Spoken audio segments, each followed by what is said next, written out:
तो बच्चों फ्रिक्शन का थर्ड टाइप है काइनेटिक और डायनामिक फ्रिक्शन। ओके, काइनेटिक से समझ में आ रहा है कि ये जब कोई भी ऑब्जेक्ट मोशन में होता है, ओके, तब जो फ्रिक्शन लगता है सरफेस की वजह से उसको ही क्या बोलते हैं हम, काइनेटिक और डायनामिक फ्रिक्शन। क्लियर। तो बच्चों ये नॉर्मल रिएक्शन पे भी डिपेंड करता है, दैट मीन्स वेट पर डिपेंड करेगा ऑब्जेक्ट के। Clear.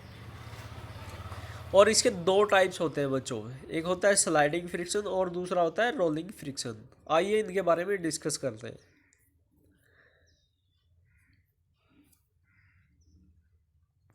If the applied force sets the body in motion, the friction opposing the motion is called kinetic friction. तो बच्चों जब कोई भी ऑब्जेक्ट मोशन में होता है, ओके, और जो फ्रिक्शन होता है वो इस मोशन का अपोज करता है, तब हम उसको बोलते हैं kinetic friction. Kinetic friction depends upon the normal reaction, जैसा कि मैंने अभी आपको बताया कि ये नॉर्मल रिएक्शन पर डिपेंड करता है। F K directly proportional to R and F K is equal to mu K into R. Mu K is the coefficient of kinetic friction. Clear. बच्चों एक बात होती है, जैसे कि ये रोलिंग काइनेटिक फ्रिक्शन हो गया, ओके, और बच्चों ये जो होता है लिमिटिंग फ्रिक्शन। क्लियर। तो बच्चों लिमिटिंग फ्रिक्शन में क्या होता है कि ऑब्जेक्ट चलने वाला हो रहा होता है, ओके, और रोलिंग काइनेटिक फ्रिक्शन ऐसा होता है कि बॉडी मूव कर रही होती है। तो इससे ये पता चलता है कि जो हमारा लिमिटिंग फ्रिक्शन होता है उसका कोफिशिएंट ज़्यादा होता है, दैट मीन्स अगर फ्रिक्शन फोर्स को देखें उसकी ज़्यादा होगी और काइनेटिक फ्रिक्शन की जो फोर्स होगी वो कम होगी। क्लियर। तो बच्चों इसको रिप्रेजेंट कर सकते हैं कि kinetic friction force less than limiting friction force, okay, and mu k less than mu s. Clear. Okay, thus we require force thus we require more force to start a motion than to maintain it against friction। Okay, वही बात है जो मैंने अभी आपको बताया। Okay, now next चलते हैं types of kinetic friction.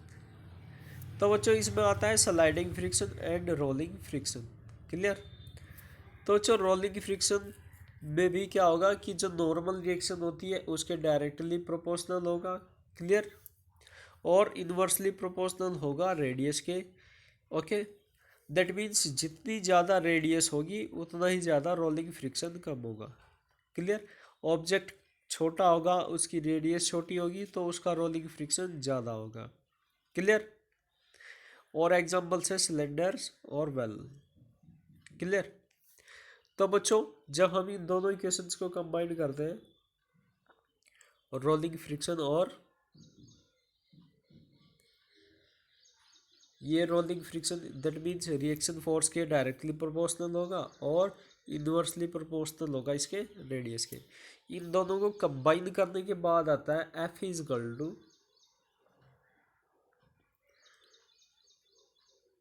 Capital R upon small are.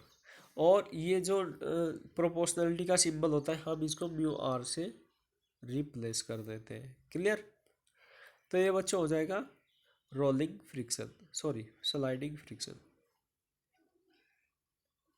Sorry बच्चों rolling friction. Okay, mu is called coefficient of rolling friction. It would have the dimension of length and would be measured in meter. Rolling friction is often quite small as compared to the sliding friction. Okay बच्चों, in rolling the surface at contact do not rub each other। इसमें क्या होता है कि बच्चों ये रब नहीं करते हैं एक दूसरे के साथ में। Okay, the velocity of point of contact with respect to the surface remains zero all the times।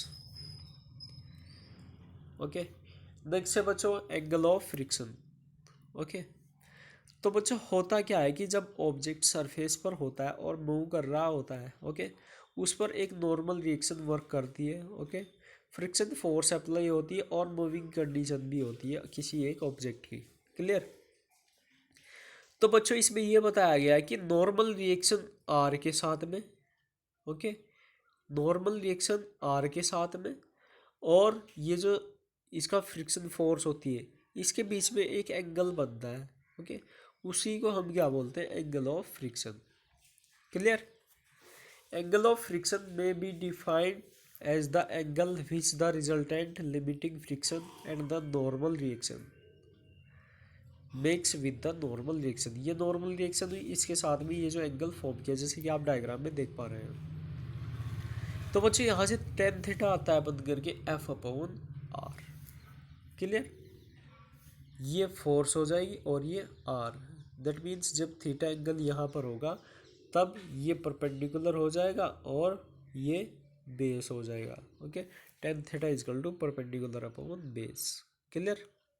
Okay, then बच्चों ये जो एफ अपॉन आर होता है इसको हम म्यू से रिप्रेजेंट करते हैं। Mu is equal to tan inverse mu, theta is equal to tan inverse mu. Clear? अब बच्चों बात करते हैं एंगल ऑफ रिपोज की।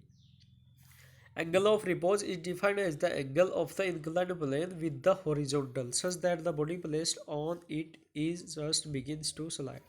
तो बच्चों ये जो सरफेस होता है और हॉरिजॉन्टल होता है इसके बीच में बनने वाला एंगल को हम क्या बोलते हैं, एंगल ऑफ रिपोज। और angle of repose angle of frictions के इक्वल होता है। क्लियर? तो बच्चों आई होप कि आपकी समझ में अच्छे से आ गया होगा angle of friction, angle of repose and overall friction। Okay, now thanks.